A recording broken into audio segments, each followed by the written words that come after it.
Emily Carter had always been known in her neighborhood as the quiet, studious girl. She lived in a small suburban town in America, a place where everyone knew each other's business and secrets were nearly impossible to keep. Emily's house sat at the edge of a narrow street lined with maple trees, which in the autumn cast long, twisting shadows that stretched across the pavement as dusk fell.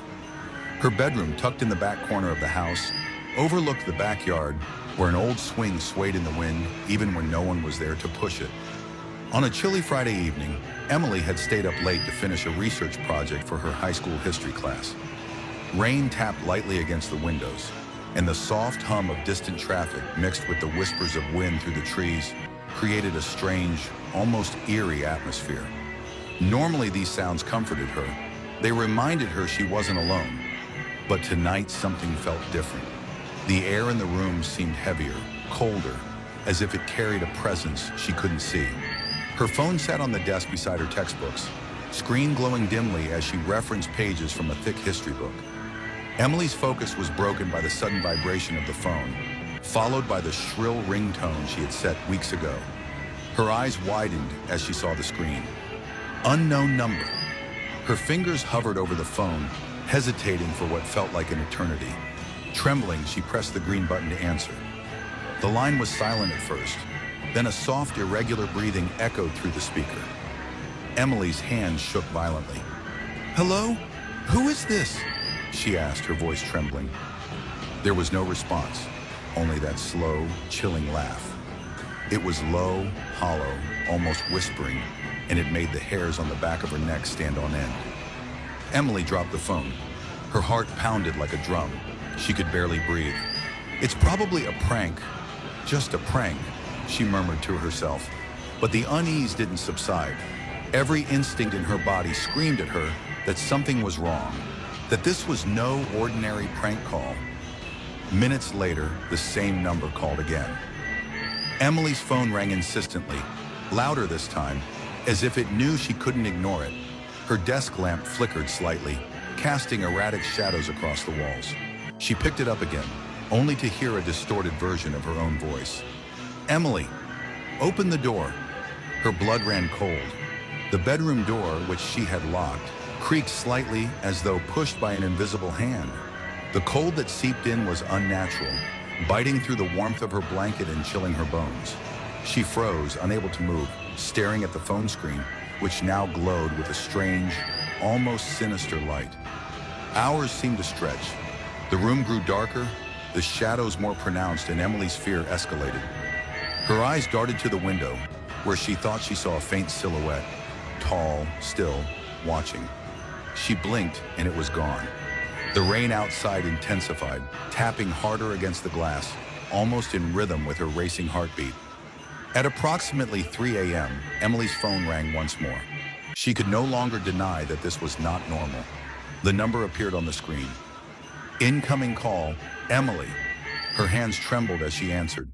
The line was silent at first, then a voice, eerily familiar, unmistakably hers, whispered, "Emily, open the door." She felt a suffocating presence behind her. The door moved, slowly swinging on its own. Panic surged. She stumbled backward, tripping over a stack of textbooks. The wind from the slightly open window whipped her hair across her face. She gasped, heart hammering. And then, the lights went out completely. Only the glow from the phone illuminated the room, casting her reflection faintly on the walls. Words blinked across the screen in a rhythm that matched her panicked heartbeat. "I am here." Emily's breath hitched. The door creaked again, louder this time, and then it slammed open with a force that made the entire room shake. A cold gust of air rushed in, and then she saw her, standing in the doorway, pale, identical to Emily in every way. But her eyes were jet black, and her smile was twisted, inhuman. "Now you study? I live your life," the doppelganger whispered. Emily screamed, trying to run, but her legs gave out. She collapsed to the floor. Her eyes remained open, staring blankly, devoid of life. The phone slipped from her hand, still glowing, still vibrating with an unknown energy. The next morning, neighbors arrived, alerted by the rain's pounding and Emily's unanswered alarms. They found the room in chaos, books and papers scattered, the chair overturned, and Emily's lifeless body on the floor. Her phone lay on the desk, displaying a call log. Call from Emily. Police investigations yielded no explanation. Weeks passed, but the horror did not end. Her neighbor Sarah, studying in the same neighborhood, received a similar call one rainy night. Her phone displayed, "Incoming call Emily." Trembling, she answered. A whisper came through. "I don't want to be alone. Now it's your turn." Sarah fainted, waking hours later with no memory of what had happened during that brief but terrifying moment. By now, the entire street was under a veil of fear. Phones rang randomly, always from the unknown number, and anyone who answered would collapse, pale and shaken. The townsfolk began sharing stories of shadows moving, whispers in the night, objects slightly displaced, as though unseen hands were rearranging reality itself. Mr. Johnson, an elderly man who had lived in the neighborhood for decades, decided to investigate. He entered Emily's house one stormy night, picked up the glowing phone, and a whisper immediately hissed, "Now you're part of my story too."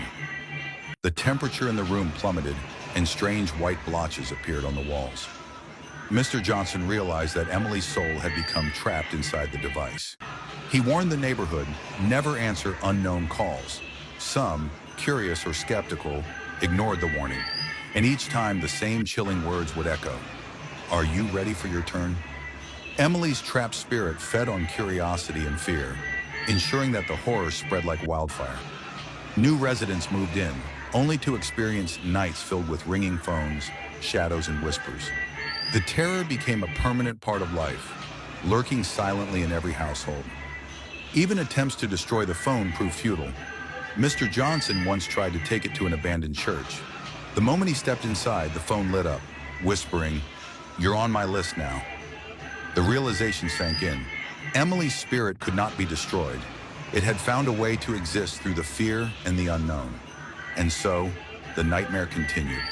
The phone rang each night, claiming new victims, spreading panic, and cementing Emily's story as a chilling warning. Never answer unknown calls, for curiosity can be the last mistake you ever make. And somewhere, in a dark room, the phone still rings, always whispering, "You could be next."